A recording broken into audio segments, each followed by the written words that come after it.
नमस्कार मित्रांनो, लग्नानंतर होईलच प्रेम या मालिकेच्या पुढच्या भागामध्ये आता जी साडी जीवाने नंदिनीला आणलेली असते तेव्हा नंदिनी त्याला साडीचं महत्त्वाबद्दल विचारते।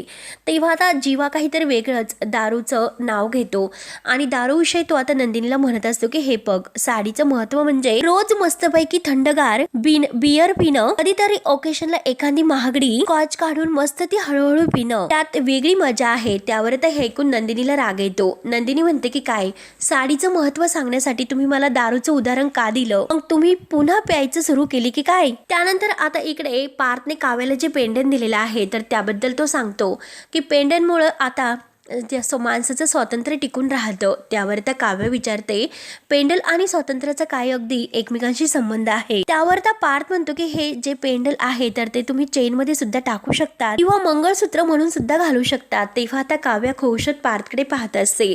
तर मित्रांनो, आता पुढे नक्की काय होईल हे बघण्यासाठी आपल्या चॅनलला सबस्क्राईब करत राहा। धन्यवाद।